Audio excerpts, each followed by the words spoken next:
नमस्कार, संध्या वंदन।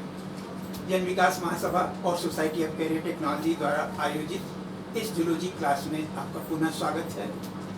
हम लोग एंडोक्राइंस के बारे में बातचीत कर रहे थे, जिसमें पैराथायराइड और पीनियल और थाइमस की बात करेंगे, लेकिन उसके पहले एक बहुत महत्वपूर्ण सिद्धांत की बात करनी है। कभी कभी कुछ कंपटीशंस में इस पे सवाल आ सकते हैं, नया कंसेप्ट है, इसलिए सुने। 1970 में नॉर्बर्ट वियनर ने एक नया सिद्धांत दिया, साइंस ऑफ साइबरनेटिक्स। साइबरनेटिक्स का मतलब होता है साइंस ऑफ स्टीयरिंग और कंट्रोल, जैसे कार का स्टीयरिंग होता है। तो ये नॉर्बर्ट वियनर ने 1970 में ये सिद्धांत दिया और ये बताया कि असल में कंट्रोल मैकेनिज्म जो निर्जीव मशीन है और सजीव प्राणी है, दोनों में एक ही तरह से होता है। जैसे आप ये देखें कि आप जब कोई वाहन चला रहे हैं तो उस समय दो चीज़ों के द्वारा आप उसकी वाहन की गति को नियंत्रित करते हैं। एक तो एक्सेलरेटर जो कि उसकी रफ्तार बढ़ाता है, और दूसरा रिटार्डर या ब्रेक जो उसकी रफ्तार कम करता है। और दोनों के बीच में आप संतुलन रखते हैं। यदि सामने कोई कुत्ता आ जाता है या गाय आ जाती है तो आप ब्रेक पे पैर लगाते हैं, गाड़ी धीमी हो जाती है। और जब आप देखते हैं कि आगे रास्ता खाली है तो एक्सेलरेटर पे पैर रखते हैं, रफ्तार बढ़ा देते हैं। ऐसे ही हमारे शरीर में भी होता है कि यदि हम फिजिकल एक्सरसाइज कर रहे हों या खेल कूद में हों तो उस समय शरीर के सारे अंगों की ऊर्जा की आवश्यकता ज़्यादा होती है। तो उसकी पूर्ति के लिए क्या होता है, रेस्पिरेटरी रेट भी बढ़ जाता है, हार्ट बीट भी बढ़ जाता है। इसके लिए हमारे शरीर में सिंपैथेटिक नर्व्स होती हैं जो कि हमारे हार्ट बीट को बढ़ा देती हैं, रेस्पिरेटरी रेट को बढ़ा देती हैं। लेकिन इसी के उल्टा काम करने वाली पैरासिम्पैथेटिक नर्व्स होती हैं, जो क्या होता है कि 5-10 मिनट में धीरे धीरे वो आपकी हार्ट बीट और रेस्पिरेटरी रेट की जो बढ़ी हुई रफ्तार है उसको धीमे धीमे करके नॉर्मल पर ले आते हैं। तो नॉर्बर्ट वियनर ने ये सिद्धांत काट दिया और ये कहा कि जो निर्जीव मशीन में कंट्रोल मैकेनिज्म है उसको तो सर्वो मैकेनिज्म कहते हैं, और जो सजीव प्राणी है उनमें जो कंट्रोल मैकेनिज्म है उसे होम्योस्टैसिस कहते हैं। होम्योस्टैसिस की अवधारणा जो है क्लॉड बर्नार्ड ने सबसे पहले दी थी, और उन्होंने बड़ी मजेदार बात कही कि एक्चुअली हमारे शरीर की जो सारी कोशिकाएं हैं वो दो प्रकार के वातावरण के संपर्क में रहती हैं। एक तो वातावरण है जो हमारे शरीर के बाहर का वातावरण, कि हमारे शरीर के बाहर की ठंडक, गर्मी, बरसात, सूखा, ये तो बाहरी वातावरण है। और इसके बाद उन्होंने कहा कि हमारे शरीर में कोशिकाओं के चारों तरफ का जो वातावरण है उसको उन्होंने इंटरनल एनवायरनमेंट या आंतरिक वातावरण का नाम दिया। और इसमें उन्होंने कहा कि यही जो है ब्लड, लिम्फ या एक्स्ट्रा सेलुलर फ्लूइड के द्वारा नहलाया जाता है। भोजन नली से भोजन, श्वास नली से ऑक्सीजन लेकर के ये ईसीएफ यहीं आता है और कोशिकाओं में छोड़ देता है। तो इन्होंने कहा कि यदि इस आंतरिक वातावरण में कोई भी परिवर्तन होगा तो वो हमारे शरीर को बहुत प्रभावित करेगा। इसलिए शरीर के जितनी भी फिजियोलॉजिकल प्रोसेसेस हैं उनका एक ही उद्देश्य होता है कि वो हर प्रकार से आंतरिक वातावरण या इंटरनल एनवायरनमेंट को कांस्टेंट बनाए रखें। और इसके लिए फिर बाद में वॉल्टर बी कैनन ने 1951 में एक शब्द दिया, होम्योस्टैसिस। होम्योस्टैसिस क्या है? Maintenance of a constant internal environment is called homeostasis.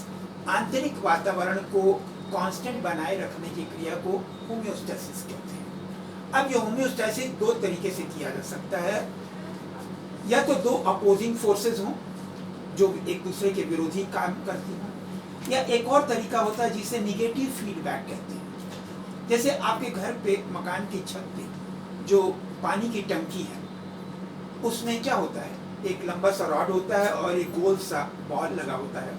जैसे जैसे पानी भरता जाता है वो ऊपर उठता जाता है, और जब पानी भर जाता है तो उसका पीछे का हिस्सा जो है वाटर सप्लाई को बंद कर देता है। इसको फीडबैक कहते हैं कि जब भी किसी चीज की मात्रा अपने उत्पादन स्रोत पर खुद नियंत्रण रखे तो उसे फीडबैक कहते हैं। अब ये फीडबैक कैसे होता है ये हम आइए पैराथायराइड ग्लैंड के उदाहरण से समझें।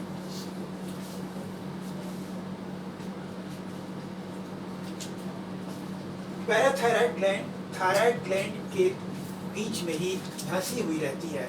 इसकी दो जोड़ी होती है और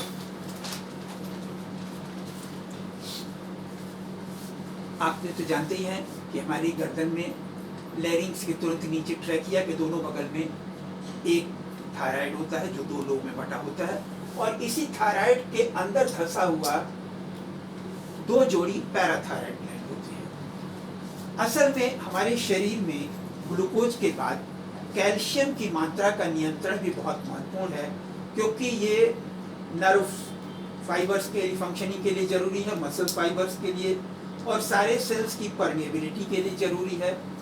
तो इसके लिए ब्लड में कैल्शियम की मात्रा मेंटेन की जाती है 10 मिलीग्राम पर 100 ml, और इसे कम भी नहीं होने दिया जाता है, ज़्यादा भी नहीं होने दिया जाता है।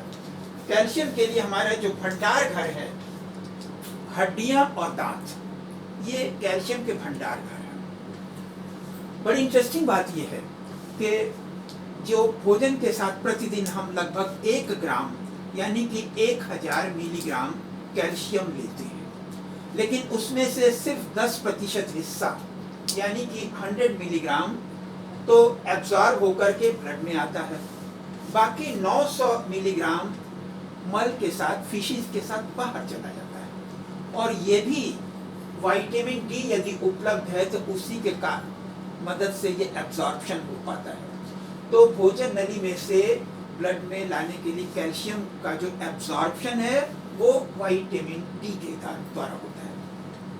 अब आइए देखें ब्लड में कैल्शियम की मात्रा कैसे नियंत्रित की जाती है। असल में पहले हम लोग सोचते थे कि हड्डियां जो हैं बहुत निष्क्रिय इनएक्टिव टिश्यूज हैं। नहीं, हड्डियां निष्क्रिय टिश्यूज नहीं हैं, उनमें हमेशा तोड़ फोड़ मरम्मत होती रहती है। एक तो ऑस्टियोब्लास्ट सेल्स होती हैं जो कि बोन मटेरियल का निर्माण करती रहती हैं आवश्यकता के अनुसार, और एक ऑस्टियोक्लास्ट कोशिकाएं होती हैं जो कि बोन मटेरियल को डिसॉल्व करती रहती हैं और उस कैल्शियम को ब्लड में भेजती रहती हैं। तो जब कभी भी ब्लड में कैल्शियम की मात्रा सामान्य 10 मिलीग्राम से कम होती है तो ये खबर जाती है तुरंत पैराथायराइड ग्लैंड को, और पैराथायराइड ग्लैंड एक हार्मोन उत्पन्न करता है जिसे पैराथार्मोन या पीटीएच कहते हैं। ये पीटीएच क्या करता है कि भंडार घर में से कुछ कैल्शियम को ले आता है ब्लड सर्कुलेशन में। और बड़ी मजेदार बात यह है, वही पानी की टंकी वाली चीज यहाँ भी लागू हो रही है कि जहाँ ब्लड में कैल्शियम की मात्रा नॉर्मल हो गई या नॉर्मल से जरा सी ज्यादा हो गई तो तुरंत ये पैराथायराइड ग्लैंड से पीटीएच के सीक्रेशन को कट ऑफ भी कर देता है। तो इस तरीके से नेगेटिव फीडबैक भी है। एक लंबे समय तक वैज्ञानिक गण सोचते थे कि चलिए सफिशिएंट हुआ है तो उस पे पीटीएच का सीक्रेशन कट ऑफ हो गया, लेकिन यदि सामान्य से ज्यादा हो जाए ब्लड में कैल्शियम की मात्रा तो सिर्फ पीटीएच को कट ऑफ करने से काम नहीं चलेगा, कहीं न कहीं कोई और फैक्टर होना चाहिए। 1962 में D.H. कॉप नाम के वैज्ञानिक ने एक और हार्मोन का पता लगाया, कैल्सिटोनिन। कैल्सिटोनिन हार्मोन सीक्रेट करने वाली जो कैल्सिटोनिन सेल्स हैं वो बर्ड्स में तो पैराथायराइड ग्लैंड के अंदर धंसी हुई रहती हैं, लेकिन मैमल्स में थायराइड ग्लैंड के बीच बीच में रहती हैं, फॉलिकल्स से बाहर की तरफ सटी हुई, तो इसलिए उन्हें पैराफॉलिकुलर सेल्स भी कहते हैं। तो अब ये कैल्सिटोनिन हार्मोन क्या करता है कि जब कभी भी ब्लड में कैल्शियम की मात्रा सामान्य से ज़्यादा हुई तो तुरंत ये खबर जाती है थायराइड ग्लैंड को और वो कैल्सिटोनिन हार्मोन लिबरेट करता है। कैल्सिटोनिन हार्मोन अब क्या करता है कि ब्लड में से जो सरप्लस कैल्शियम है उसको ले जा करके भंडार घर में बोन्स में इकट्ठा कर देता है। तो यहाँ इस पैराथायराइड ग्लैंड में देखते हैं कि दो अपोजिंग फोर्सेस भी हैं, पीटीएच भी है, कैल्सिटोनिन भी है। ब्लड में कैल्शियम की मात्रा सामान्य से कम हुई तो पीटीएच क्या करता है कि भंडार घर में से कैल्शियम को ले आता है। कैल्सिटोनिन हार्मोन क्या करता है कि ब्लड में कैल्शियम की मात्रा सामान्य से ज़्यादा हुई तो तुरंत इसमें से सरप्लस कैल्शियम को भंडार घर में ले जाकर के रख देता है, और इस प्रकार ब्लड में कैल्शियम की मात्रा 10 मिलीग्राम पर 100 ml मेंटेन रहती है। इसके अलावा दो और छोटे छोटे ग्लैंड हैं जिनके बारे में थोड़ी सी जानकारी। एक होता है पीनियल ग्लैंड, और पीनियल ग्लैंड ब्रेन में डाइंसेफेलॉन पार्ट के तुरंत नीचे तो पिट्यूटरी ग्लैंड होता है और उसी के डॉर्सल साइड पे होता है छोटा सा, तो उसको एपिफाइसिस सेरेब्राई कहते हैं। पीनियल ग्लैंड एक हार्मोन उत्पन्न करता है मेलाटोनिन, और मेलाटोनिन दो काम करता है। कोल्ड ब्लडेड एनिमल्स में तो ये एमएसएच के उल्टा काम करता है और स्किन कलर को चेंज कर देता है, डार्क कलर को लाइट कलर में बदल देता है।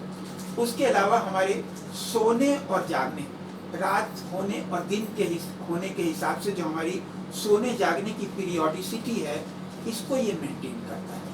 और असल में ये रोशनी और अंधेरे की जो जानकारी है उसके अनुसार फिर मेलाटोनिन हार्मोन उत्पन्न होता है जो हमारे सोने जागने के चक्र का नियंत्रण करता है। इसके अलावा ये गोनड इनहिबिटिंग भी है। बचपन में ज़्यादा विकसित रहता है पीनियल ग्लैंड, उम्र बढ़ने के साथ धीरे धीरे डिजेनरेट होने लगता है। जैसे कभी लोग विदेश जाते हैं या विदेश से आते हैं तो जो समय का चक्र बिगड़ जाता है कि रात में चले और पता चला कि 8-12 घंटे की यात्रा करके दूसरे देश में पहुंचे और वहाँ भी रात है, तो लोगों का जो है सोने जागने का चक्र बिगड़ जाता है, जिसे जेट लैग कहते हैं। और इस जेट लैग को नियंत्रण करने में करीब 5-7 दिन लग जाता है। जरूरत होती है तो फिर डॉक्टर पेशेंट को मेलाटोनिन हार्मोन का इंजेक्शन देते हैं। एक और ग्लैंड है थाइमस। थाइमस भी यहाँ पर स्टर्नम के जस्ट ऊपर पाया जाता है। ये भी बचपन में ज़्यादा विकसित होता है। बचपन में पैदा होने के समय से इसका वजन 10 से 12 ग्राम के करीब होता है, मतलब थायराइड ग्लैंड के बाद सबसे बड़ा ग्लैंड है। जवानी में ये 20-25 ग्राम तक का हो जाता है, लेकिन बुढ़ापे में फिर उम्र बढ़ने के साथ ये रिड्यूस होने लगता है। बाद में इसका वजन 3 से 6 ग्राम करीब हो जाता है। ये थाइमोसिन हार्मोन उत्पन्न करता है।